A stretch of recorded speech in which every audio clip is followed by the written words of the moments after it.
Selamat datang di channel Cerita Cinta. Channelnya cerita cinta romantis. Sebelum lanjut, mohon dukungannya dengan like dan subscribe dulu.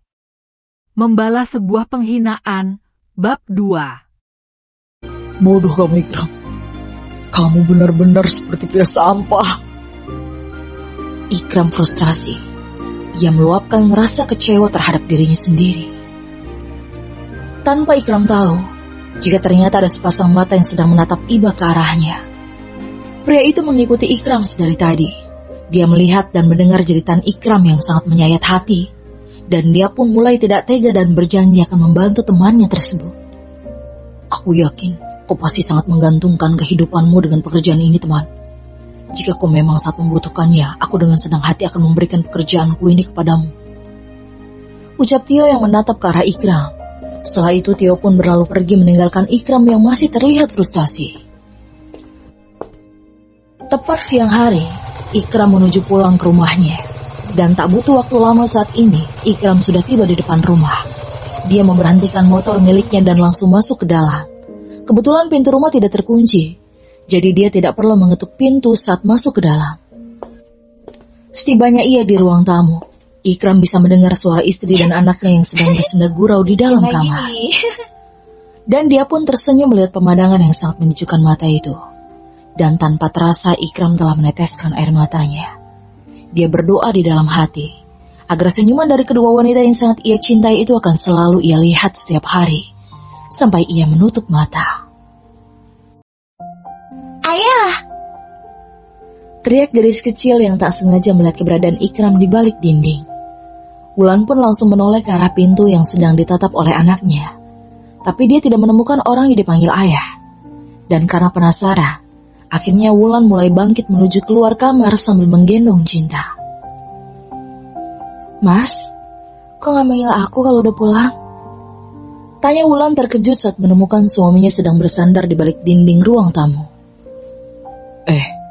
Iya, Mas juga baru masuk kok, Dik. Jawab Ikram memalingkan wajah. Mas kenapa? Kok suaranya beda? Mas habis nangis ya? Tanya Wulan yang penasaran.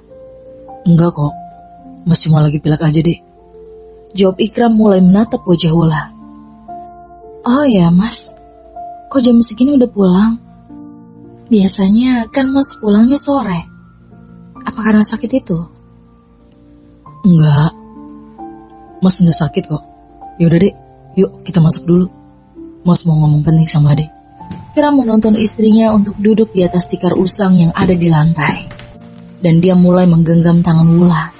Sedangkan satu tangannya lagi ia gunakan untuk merogoh saku celananya guna mengambil amplop putih yang ia bawa. Dek, ini gaji Mas. Nanti kamu bayar untuk uang kontrakannya. Dan sisanya Mas harap kamu bisa lebih berhemat lagi. Karena mulai hari ini Mas sudah dipecat dari proyek. Ucap Ikram yang menunduk. Wulan langsung terkejut saat mendengar ucapan yang dilontarkan suami tersebut. Bahkan saat ini dia ingin sekali menangis. Tapi dia berusaha sekuat mungkin untuk menahannya. Karena Wulan tidak ingin menampakkan sisi lemahnya di depan sang suami. Iya Mas, gak apa-apa. Mungkin rezeki Mas memang sampai di sini bekerja di proyek itu. Aku yakin pasti akan ada rezeki yang lain yang saat ini menanti kamu, Mas. Ucap Wulan memberi semangat Ikram. Makasih ya, Dek. Kamu sudah mau mengerti dengan keadaan Mas. Mas janji akan secepatnya mencari pekerjaan yang baru. Ucap Ikram sambil mencium tangan istrinya dengan lembut. Ayah. Panggil putri kecilnya yang bernama Cinta. Iya sayang, sini anak ayah, gendong sama ayah. Ikram pun mengambil putri kecilnya dari gendongan Wulan. Setelah itu Wulan mulai bangkit berdiri. Mas, aku ke dapur dulu ya, ambil makanan untuk kamu. Izin Wulan kepada Ikram. Setelah diangguki oleh sang suami, dia pun langsung menuju ke dapur. Setelah itu dia masuk ke dalam kamar mandi dan mengunci pintunya dengan rapat. Di dalam kamar mandi, Wulan mulai meluapkan emosinya yang sudah tak tertahan. Rasa sedih dan marah telah berbaur menjadi satu. Sepertinya stok kesabaran yang Wulan miliki mulai diuji oleh Sang Maha Kuasa. Ibu, ayah, aku gak sanggup lagi rasanya. Kenapa hidupku sangat susah? Apa karena ibu tidak merestui kami? Aku sangat mencintai Mas Ikram, Bu. Tapi aku gak sanggup menjalani keadaan ini. Aku harus bagaimana sekarang? Ucap Wulan menangis sambil memegang dadanya yang terasa sesak. 10 menit kemudian, dia pun sudah keluar dari kamar mandi dan merapikan kembali penampilannya seperti semula. Setelah itu Wulan berjalan menuju ke ruang tamu dengan membawa sepiring nasi di tangannya. "Mas, ini makannya," ucap Wulan dengan lembut. "Kok lama deh? Ada lagi sibuk ya di dapur?" tanya Ikram yang mulai curiga. Enggak kok Mas. Tadi aku ke kamar mandi dulu, perutku agak mulas," jawabnya berbohong. "Sekarang perutnya masih mules?" tanya Ikram yang khawatir. "Udah enggak. Ya udah, aku tidurin Cinta di kamar ya," ucap Wulan menghindari Ikram. Dia pun membawa Cinta menuju kamar untuk menidurkan putri kecilnya. Tidak terasa siang pun telah berganti malam. Dan saat ini Ikram sedang duduk di depan rumah sambil memegang buku kesayangannya. Dia menatap buku itu dengan tersenyum bahagia, karena buku itu sangat berharga menurut Ikram. Isi di dalam buku tersebut adalah salah satu kemampuan berharga di dalam dirinya, yang selama ini dia tutupi dari semua orang. Bukannya tak ingin menampakkan kemampuannya itu, tapi dia belum menemukan peluang dan tempat yang tepat. Andai Ikram mempunyai kesempatan sekali saja, pasti dia akan memamerkan potensi yang ia miliki kepada semua orang. Sangat indah dan bagus. Kapan aku bisa melihat karyaku ini dijadikan nyata dan ditempati oleh orang-orang berkelas? Gumam Ikram. Dan tanpa ia ketahui, sedari tadi ternyata sudah ada sang istri yang menatapnya dari depan pintu rumah. "Suatu saat nanti Mas, aku yakin itu," jawab Wulan yang tiba-tiba menempali ucapan Ikram. "Dek, kamu belum tidur?" tanya Ikram yang terkejut. "Belum, aku gak mau tidur sendiri tanpa ditemani suamiku," jawab Wulan manja. "Ya udah, sebentar lagi ya."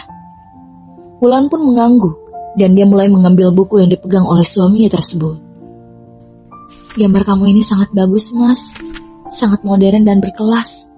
Andai saja salah satu karya kamu ini dipakai oleh para pejabat negara untuk gedung yang sedang mereka bangun, aku yakin mereka semua pasti akan bangga dengan karyamu ini Mas," puji Wulan. "Kamu benar sayang, tapi siapa yang mau peduli? Suamimu ini hanya orang pinggiran yang tak dianggap oleh siapapun. Mas sangat tidak percaya diri jika harus memamerkan potensi Mas dalam bidang arsitek. Karena Mas hanya tamatan STM saja. Sangat jauh levelnya dengan arsitektur ternama di luar sana." "Jangan putus asa Mas. Tetaplah berkarya walau dalam diam dan kesunyian sekalipun. Aku yakin suatu saat nanti akan ada yang melihat potensi dari dalam dirimu ini," ucap Wulan penuh keyakinan. Tiba-tiba, Wulan terbatuk dengan sangat lama, dan dia langsung menutup mulutnya menggunakan tangan, sedangkan Ikram mengelus punggung belakang tubuh Wulan dengan perasaan yang panik. "Kamu kenapa sayang? Kok tiba-tiba bisa batuk begini?" tanya Ikram penuh khawatir. Aku gak apa-apa kok Mas," jawab Wulan sambil menatap tangannya yang terdapat percikan darah yang keluar dari mulutnya. Wulan sangat terkejut, dan dia pun langsung menyembunyikan tangan yang terdapat darah itu di belakang tubuhnya. "Ya Tuhan, apa yang terjadi denganku? Kenapa batuku mengeluarkan darah?" batin Wulan. Tak lama kemudian Ikram pun mengajak Wulan untuk masuk ke dalam rumah. Karena hari sudah mulai malam, dan cuaca sudah berubah dingin. Ikram berpikir mungkin itulah penyebab istrinya batuk-batuk, karena sudah terkena angin malam.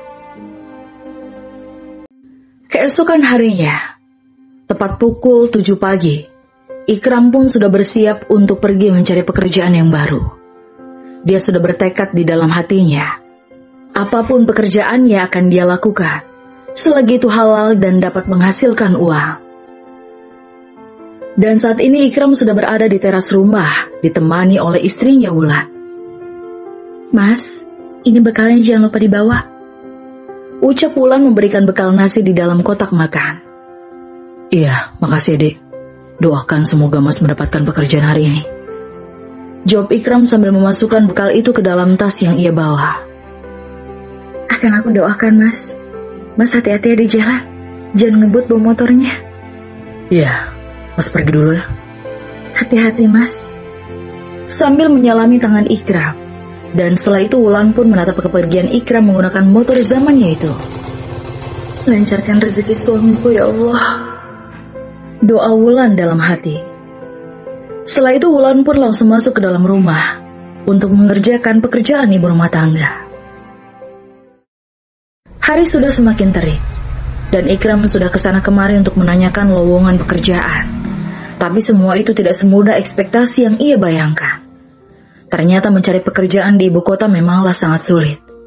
Apalagi dia tidak mempunyai pengalaman dan juga tamatan yang tinggi. Sangat sedikit peluangnya untuk mendapatkan pekerjaan yang terbilang masih layak. Setelah lelah kesana kemari, akhirnya Ikram pun memberhentikan motornya di pinggir jalan yang terlihat sunyi. Dia duduk di trotoar samping jalan dan mulai mengambil bekal, lalu membukanya. Hanya lauk sederhana yang ada di dalam kotak makan itu. Tapi Ikram merasa senang memakannya, karena baginya, apapun yang dibuatkan oleh sang istri tercinta, itu semua sangatlah spesial dan istimewa. Dan saat sedang menikmati makannya yang baru beberapa suap, dari kejauhan sekitar 5 meter di depan mata Ikram, dia memperhatikan sebuah mobil yang baru saja berhenti. Lalu disusul oleh keluarnya laki-laki parubaya yang sudah memutih rambutnya dan membawa koper di tangannya. Setelah itu di samping kanannya terdapat seorang lelaki berperawakan besar, seperti asisten yang sedang mengikutinya. Tapi tak lama kemudian, ada sebuah motor dengan pengendara 2 orang, memakai helm lengkap yang menghadang pria tua tersebut, dan penjahat itu langsung menarik koper yang dipegang oleh pria parubaya secara paksa. Sedangkan asisten di samping pria itu hanya diam tanpa membantu dan melakukan perlawanan. Awalnya Ikram hanya memperhatikan dari kejauhan, tetapi setelah ada kejanggalan di dalam kejadian itu, dia pun mulai berlari untuk menolong pria parubaya tersebut yang saat ini sudah terjatuh ke tanah akibat dorongan yang dilakukan para perampok. Hei! Kembalikan koperku! Teriak pria parubaya itu saat sudah terjatuh. Dan perampok itu tidak memperdulikannya. Mereka langsung menaikkan motornya dan mulai menghidupkan mesin motor itu. Saat motor sudah mulai berjalan, Ikram pun dengan cepat melempar sepatu berat dan lusuh yang ia kenakan tepat ke wajah perampok yang membawa motor. Perampok itu pun terjatuh dari motornya karena oleng dan terkejut akibat lemparan yang tiba-tiba dilayangkan oleh Ikram. Ah! Brengsek, siapa yang berani mengganggu pekerjaan kami? Teriak perampok itu dengan marah. Dan mereka pun mulai mencari keberadaan orang yang lancang mengganggu mereka. Tak lama kemudian, mata mereka berdua tertuju pada wajah Ikram yang sudah memasang ekspresi sangarnya. Dia berdiri dengan tegak sambil bergaya sok berani. Kalian mencariku? Tanya Ikram yang menantang. Brengsek kau, apa kau mau mencari mati, ha? Ancam perampok satunya dengan sangat marah. Kembalikan koper itu, baru aku akan pergi. Ucap Ikram lantang. Berdebah. Baiklah jika ini yang kau inginkan. Perampok satunya mulai bangkit dan menyerang Ikram. Ikram pun meladeninya dengan senang hati. Dia benar-benar tidak merasa takut sama sekali. Bahkan dia menganggap ini sebagai sebuah latihan bela diri. Karena sudah lama ia tidak memakai ilmu bela diri yang pernah dia dapatkan saat ia lajang dulu. Dengan lihai Ikram menangkis semua serangan 2 perampok itu. Walau dikeroyok sekaligus 2 orang, Ikram dengan sangat santai dapat membalasnya. Sampai akhirnya dia menendang badan pria yang satunya dan langsung mengunci tubuh perampok tersebut. Setelah itu Ikram mulai merogoh pisau yang belum sempat dikeluarkan oleh perampok saat berkelahi. Apa kau mau aku mengakhiri nyawa temanmu ini dengan sekali tancapan? Ancam Ikram sambil menodongkan pisau itu tepat di leher perampok yang satunya. Jangan, aku mohon. Hei, cepat kau kembalikan koper itu, bodoh! Teriak perampok satunya dengan nada menjerit, karena pisau yang Ikram taruh di lehernya sudah mulai terasa mengenai kulitnya yang tipis. Tapi bos, apa kau mau aku mati sia-sia? Dia sudah menggoreskan pisau itu di kulit leherku. Cepat, lakukan perintahku, tolong! Baik bos. Dengan cepat perampok satunya membuang koper itu di bawah kaki Ikram. Dan dengan cepat Ikram langsung menyeretnya dan menginjak koper dengan sebelah kakinya. Aku akan melepaskan kalian Asal kalian mau berjanji jangan pernah mengganggu pria tua itu lagi. Ucap Ikram dengan tegas dan wajah menyeramkan. Iya, kami berjanji. Jawab kedua perampok. Aku pegang janji kalian. Jika kalian berani berbohong, aku akan kembali mencari kalian. Apa kalian mengenal geng Black Dragon? Aku adalah salah satu dari mereka. Ucap Ikram menakut-nakuti. Oh, apa? Kedua mata perampok itu pun melotot seakan mau keluar. Iya, kami berjanji tidak akan mengganggunya lagi. Tolong lepaskan kami sekarang juga. Aku tidak mau mati sia-sia di tanganmu. Ucap perampok itu memelas. Baiklah, pergilah sebelum aku berubah pikiran. Dengan cepat kedua perampok itu menaiki motornya dengan tergesa-gesa. Seperti dikejar setan, mereka pergi mulai menjauhi Ikram. Setelah itu Ikram pun langsung mengambil koper yang ia injak dan berjalan ke arah pria parubaya yang sedikit terluka. Ini kopernya. Apa Anda baik-baik saja, Pak? Tanyanya khawatir. Iya, aku baik-baik saja. Terima kasih anak muda karena telah menolongku. Sama-sama, Pak. Oh ya, pesan saya. Jangan terlalu percaya dengan orang yang ada di dekat Anda. Belum tentu orang itu tidak menusuk Anda dari belakang. Ucap Ikram sambil menatap sini sang asisten yang hanya diam tak berkutik. Iya, kau memang benar. Oh ya, apa imbalan yang ingin kau minta anak muda? Katakanlah, aku berjanji akan memberikannya. Tanya pria tua itu. Tidak perlu, aku tidak meminta imbalan apapun. Kalau begitu, aku pamit dulu. Ucap Ikram langsung berbalik badan dan pergi menuju motor miliknya. Setelah itu dia langsung menaikinya dan pergi dari tempat tersebut untuk melanjutkan perjalanannya mencari pekerjaan. Semoga kita bertemu lagi. Ucap pria itu sambil tersenyum. Dan setelah itu pun dia melanjutkan perjalanannya memasuki salah satu gedung yang ada di sana. Terdengar suara piring yang jatuh berserakan di atas lantai. Akibat Wulan kehilangan keseimbangannya saat sedang berjalan di samping meja makan. Ya Tuhan, kenapa tubuhku sangat lemas? Aku seperti kehilangan tenaga. Ucap Wulan yang mulai panik, sambil berusaha untuk berdiri. Tetapi detik kemudian, Wulan pun kembali terjatuh dan terduduk di lantai. Entah mengapa Wulan merasa jika tubuhnya semakin hari semakin tidak bertenaga. Membuat Wulan merasa bingung dengan apa yang harus ia perbuat sekarang. Haruskah ia menceritakan keadaannya ini pada suaminya? Wulan mulai takut, dan akhirnya Wulan mulai bertekad. Setelah Ikram pulang nanti dia akan menceritakan keadaan fisiknya yang semakin lemah dia rasakan kepada sang suami. Terdengar suara tangisan gadis kecil yang baru bangun dari tidurnya. Dengan sedih Cinta turun dari ranjang dan berjalan ke arah dapur mencari sang bunda. Tanpa gadis itu ketahui, jika saat ini bundanya itu sedang merasakan sesak yang teramat sakit di dada. Ditambah lagi dengan rasa nyeri di seluruh tubuh yang mulai menyerang dirinya. Apa penyakitku di masa kecil dulu kambuh lagi? Wulan mulai khawatir. Bunda, Bunda. Cinta pun mulai mendekati Wulan dan menangis di pangkuannya. Wulan yang tidak tega melihat anaknya itu pun langsung memeluk dan menendangkan Cinta. Maaf ya sayang, Bunda gak temenin kamu bobo tadi. Cap, udah jangan nangis lagi ya sayang. Ayo, Bunda temani Cinta bobo lagi ya. Ajak Wulan kepada Cinta. Dengan sekuat tenaga Wulan mulai mencoba bangkit sambil menggendong anaknya itu. Dia mengeluarkan sisa-sisa tenaganya agar bisa membawa Cinta masuk ke dalam kamar. Dan setelah sampai di atas ranjang, Wulan mulai berbaring menidurkan Cinta. Sampai tanpa sadar dia pun ikut tertidur di samping putrinya. Tidak terasa hari pun sudah menjelang sore. Dan Ikram yang mulai merasa lelah karena perjalanannya ke sana kemari mencari pekerjaan belum mendapatkan hasil. Akhirnya dia memutuskan untuk pulang ke rumah. Dan besok Ikram berencana akan melanjutkan pencariannya kembali. Mungkin saja besok rezeki dirinya akan lebih baik daripada hari ini. Beberapa menit di perjalanan. Saat ini Ikram sudah tiba di depan rumahnya. Setelah itu dia pun langsung masuk ke dalam rumah. Seperti biasa, pintu hanya ditutup begitu saja, memudahkan Ikram untuk masuk tanpa harus memanggil-manggil istrinya. Saat tiba di dalam, Ikram menatap ke sekeliling ruangan yang tampak sepi. Lalu Ikram pun langsung menuju ke arah kamar mandi di samping dapur untuk membersihkan tubuhnya yang sudah terasa sangat gerah.